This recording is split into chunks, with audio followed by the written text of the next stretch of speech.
मग इसवी सन 1600 मध्ये कसा होता महाराष्ट्र, आणि कसा होता या महाराष्ट्रातला माणूस, काय सोसत होता, काय जगत होता, काय भोगत होता.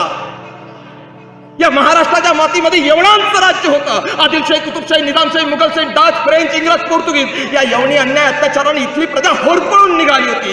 इतके इतके इतके इतके अत्याचार की केव्हा कधी यवनांची घोडी शेतातील उभ्या पिकाला आडवी करत, गावातील देवळात चिखलात आणि अंगणातील तुळस उद्ध्वस्त करत, घरच्या आई बहिणींच्या घरच्या वेशीवर लुटल्या जात होती. पण कुणाच्या थमण्यात ताकद नव्हती की हातात तलवार घेऊन त्या यवनांचा नायनाट करावा.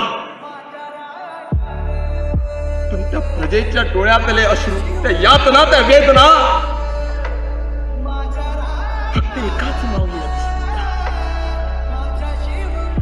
आणि त्या माऊलीचं नाव होतं माँसाहेब जिजाऊ. माँसाहेब जिजाऊ आणि कळाल्या जिजाऊ. मी देईल या रयतेला राजा, आणि तो राजा निर्माण करेल या मातीत रयतेचं माणसाचं स्वराज्य. आणि मग अशाच वेळेस या महाराष्ट्राच्या मातीमध्ये माँसाहेब जिजाऊ बघत होता स्वराज्य, आणि इथं या मातीत स्वराज्य निर्माण करायचं आपल्याला. त्या काळामध्ये माँसाहेब जिजाऊंच्या पोटी एक बाळ लहाण्याचं मोठं होत होतं. आणि त्याच काळात माँसाहेब जिजाऊंना डोहाळे लागले. आता माँसाहेब जिजाऊंना डोहाळे कशाचे लागावे? अहो कशाचे लागावे? माझ्या माँसाहेब जिजाऊंना डोहाळे लागले तर रणांगणात युद्ध करण्याचे, तलवारबाजी करण्याचे, लाठीकाठी खेळण्याचे, सिंहासनावर आरूढ होऊन स्वराज्य निर्माण करण्याचे. आणि माँसाहेब जिजाऊ आपल्या पोटातल्या बाळाला सांगत होत्या, बाळा तुला इथं जन्माला यायचंय, तुला इथं जन्माला यायचंय. कोणासाठी? माझ्यासाठी, माझा पुत्र म्हणून, माझा वंशाचा दिवा म्हणून नाही रे बाळा. तुला जन्माला यायचंय ते इथल्या रयतेला स्वतंत्र करण्यासाठी, इथल्या प्रत्येक माणसाच्या डोळ्यातला अश्रू पुसून त्याच्या चेहऱ्यावर हास्य निर्माण करण्यासाठी तुला इथं जन्माला यायचंय बाळा. तुला इथं जन्माला यायचंय ते स्वराज्य निर्माण करण्यासाठी. आणि विज्ञानाचा अभ्यास केला तर असं म्हणतं की आईच्या पोटी जेव्हा बाळ असतं, आई जे विचार करतात तेच रक्तावटे बाळाला मिळते. आणि माँसाहेब जिजाऊ रात्रंदिवस एकाच विचार करत होत्या, स्वराज्य स्वराज्य स्वराज्य आणि स्वराज्य. बघता बघता बघता बघता सह्याद्रीच्या दऱ्याखोऱ्यांमध्ये शिवनेरी गडावर माँसाहेब तो सुवर्ण दिवस उगवला. माँसाहेब जिजाऊ आणि शहाजीराजांच्या पोटी एका शिवसूर्याचा जन्म झाला, आणि त्या शिवसूर्याचं नाव होतं शिवाजी.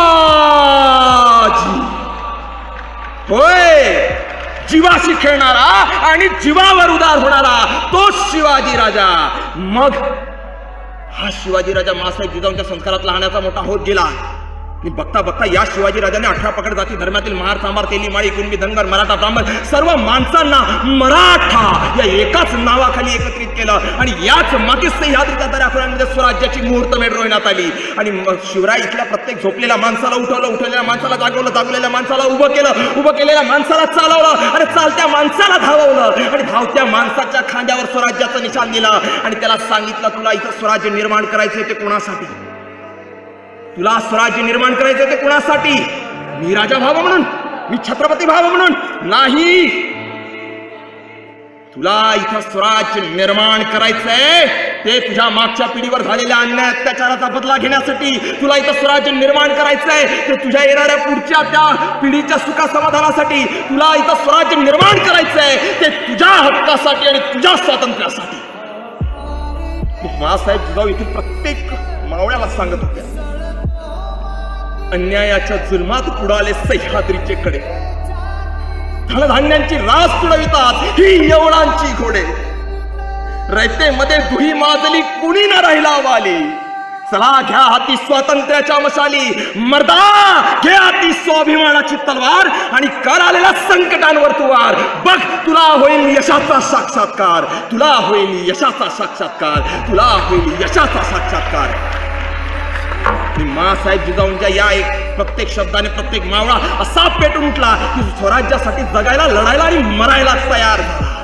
आणि बघता बघता हे स्वराज्य पतिप्रचंद्र लेखे व वर्धिष्णू विष्णुवंदिता शाह स्मोह शिवशेषा मुद्रा भद्राय राज्य ते. प्रतिपदेच्या चंद्राच्या कोरीसारखं स्वराज्य वाढत वाढत वाढत वाढत वाढत निघालं. 6 जून 1674 ला रायगडावर शिवराज्याभिषेक झाला.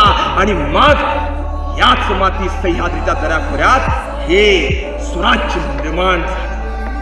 700 वर्षाच्या गुलामीचा अंधकार माझ्या राजाना 40 वर्षात